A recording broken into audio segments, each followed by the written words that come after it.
At the Green Life Biotech Laboratory, we are producing biofertilizers, biopesticides and bioenhancers required for the farmers in general and the farmers doing organic agriculture in particular. So in this video, we will see the different kinds of biofertilizers that we produce in the laboratory. The word biofertilizer itself is a misnomer. It should be called as a microbial inoculant. We have several bacterium and some fungus which we produce in this laboratory and give it to the farmers. First one is nitrogen fixing bacteria. You know the plants require 16 nutrients, among which nitrogen is the most important or prime important nutrient.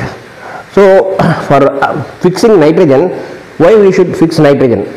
The atmosphere contains more than 75% of nitrogen, but the plants are unable to take this nitrogen and use it. So for that purpose, we are trying to use this microbial inoculants to mobilize or fix the nitrogen in the soil so that the plants can use it.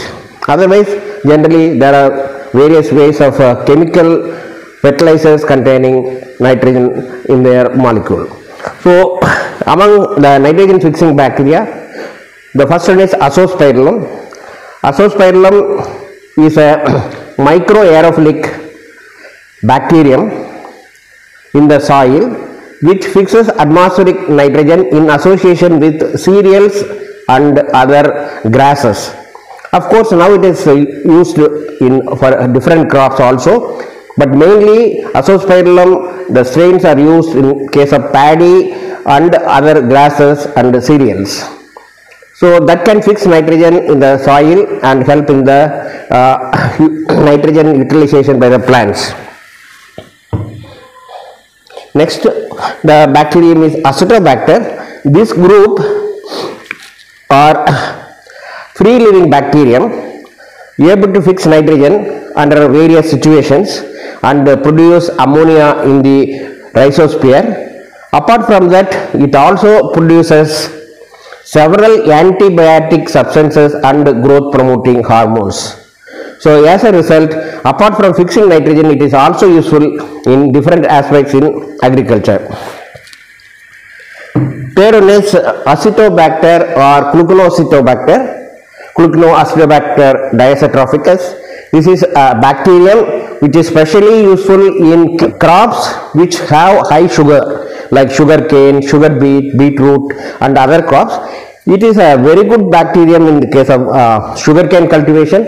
It fixes a large amount of atmospheric nitrogen, and wherever we use Cluconacetobacter and seaweed extract, even it is able to manage the drought situations and give a normal yield of sugarcane. The fourth one is Rhizobium, which is quite commonly known to everybody. This fixes nitrogen by forming nodules in the roots of leguminaceous plants. So there will be a lot of small knot-like thing in the roots when you uproot and find out that is only where the Rhizobium lives. There are reports some of the strains of Rhizobium can fix up to 300 kg of nitrogen annually per hectare. That is equal to 750 kg of urea. So by applying 1 kg of Rhizobium for a cereal, you can save lot of nitrogen fertilizer application for any of the cereal crops. So next element is phosphorus. We have a few of them manufactured in this laboratory. One is Bacillus mecaterum.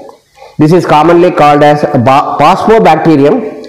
It is solubilizes the phosphorus present in the soil.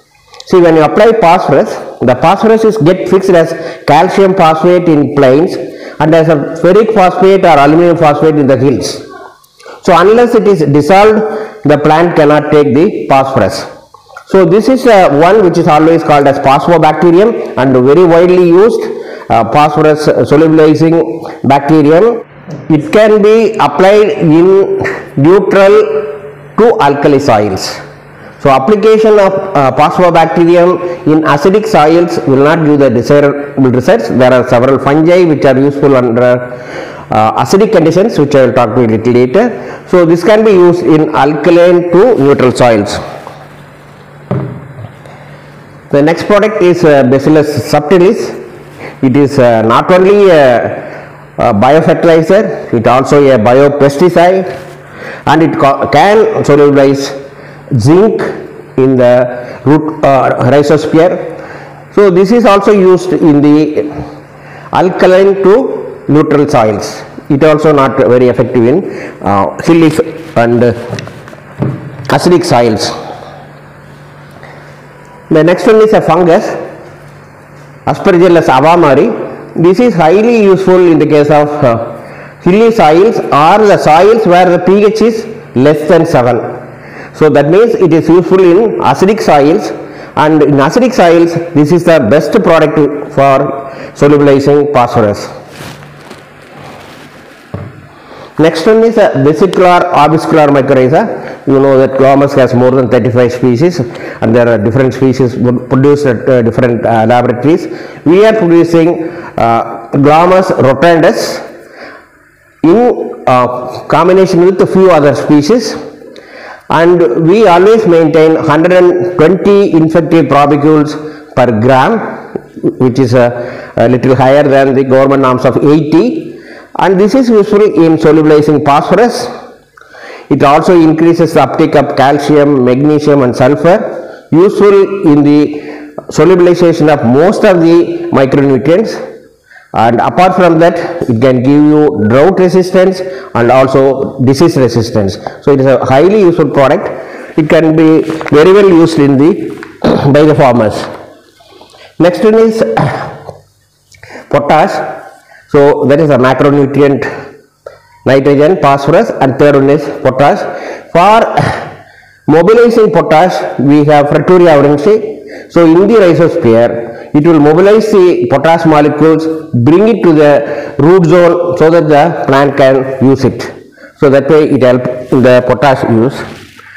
And nowadays people want a consortium. So we have a bio NPK. In N we can change, on P also we can change as per the need of the farmer. So bio NPK can be also given in the liquid form as well as in powder form. In all these products are not only produced in liquid form, based on the need of the farmer they are also produced in powder form.